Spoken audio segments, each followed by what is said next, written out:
Hello everyone, आज हम सीखेंगे कक्षा 10वीं गणित अध्याय 3 की प्रश्नावली 3.2।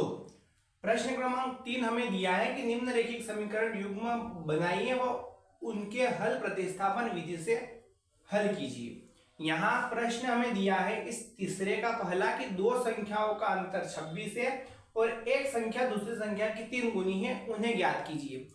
ऐसे जब कभी हमें प्रश्न दिए जाए, इन प्रश्नों में हम सबसे पहले यूं ध्यान रखें कि प्रश्न कहना क्या चाह रहा है। जैसे यहाँ दिया है कि दो संख्याओं का अंतर 26 है, हमें इतना ध्यान रखना है कि क्या यहाँ संख्याएं दी गई है, तो हम कह सकते हैं कि यहाँ हमें संख्याओं को मानना पड़ेगा।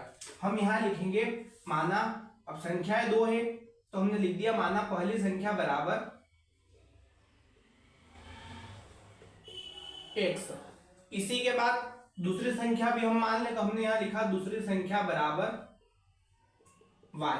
अब संख्याएं हमने मान ली हैं और प्रश्न इतना कह रहा है कि दो संख्याओं का अंतर 26 है, तो हम यहां इस हिसाब से बता देंगे प्रश्नानुसार दो संख्याओं का अंतर जो कि हमें दिया है 26।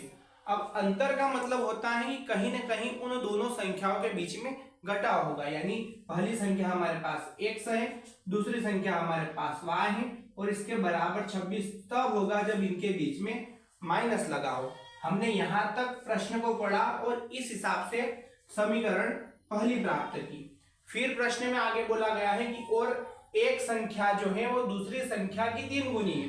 हमें यहाँ पहली संख्या दी गई है, दूसरी संख्या दी गई है और प्रश्न के हिसाब से बोला गया है कि ये पहली संख्या जो है ये दूसरी संख्या की 3 गुनी है, तो हम इस हिसाब से इसको भी जमा लेते हैं। तो हमने यहां लिखा पुनः प्रश्नानुसार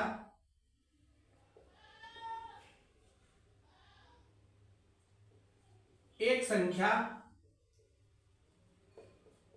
दूसरी संख्या की 3 गुनी है।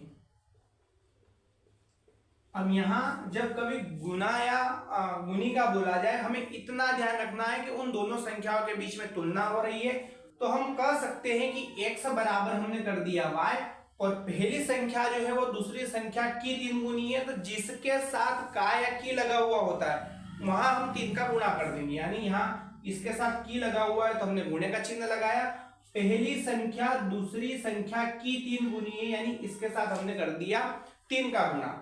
अब इसको हम सरल करेंगे तो हो जाएगा x बराबर 3y। यहां हम इसको समीकरण 2 दे देते हैं।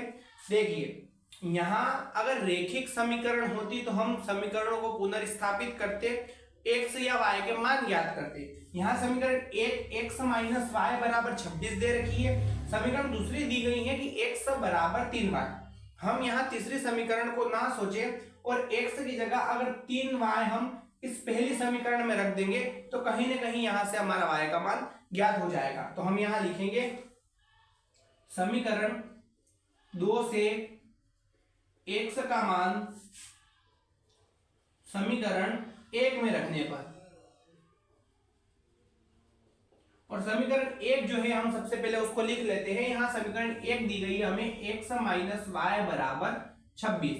हमें x की जगह 3y रखना है, यानी हम यहाँ 3y को रख देंगे तो हम यहाँ मान रखते हैं, ये हो जाएगा 3y माइनस y बराबर 26 और 3y में से y को घटाएंगे यानी कहीं ना कहीं यहाँ 2y बचेगा, बराबर दे रखा है 26। हम एक बात अच्छे से समझ ले कि y के साथ 2 जो है वो गुणे में है, हम यहाँ गुणे से हटा के इधर ले जाएंगे तो वो बटे में चला जाएगा, यानी हो जाएगा y बराबर 26 बट्टे 2। हम 2 से इसको विभाजित कर लेंगे, 2 एकम 2, 2 एकम 2 और 2 तिया 6, यानी y का मान निकल कर आया है 13। अब हमने समीकरण 1 को प्रतिस्थापित कर लिया है या पुनर्स्थापित कर लिया है, हम समीकरण 2 को पुनर्स्थापित कर लेते हैं, हमारा x का मान भी ज्ञात हो जाएगा और दोनों समीकरणें पुनर्स्थापित भी हो जाएगी। हम यहां से y बराबर 13 का मान इसमें रख देते हैं, तो हम यहां लिखेंगे y का मान समीकरण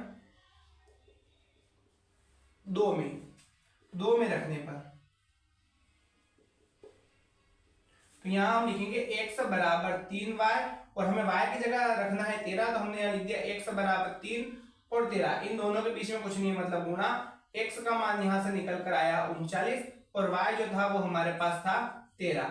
इस हिसाब से हम कह सकते हैं कि माना पहली संख्या जो कि x थी, x बराबर है 39 और दूसरी संख्या जो कि y थी यानी y बराबर है 13। तो इस प्रकार से हम यहाँ लिख देंगे, अतः पहली संख्या x बराबर ये हो जाएगा 39 और दूसरी संख्या y बराबर ये हो जाएगा 13। इस प्रकार से हम इन संख्याओं को ज्ञात कर सकते हैं।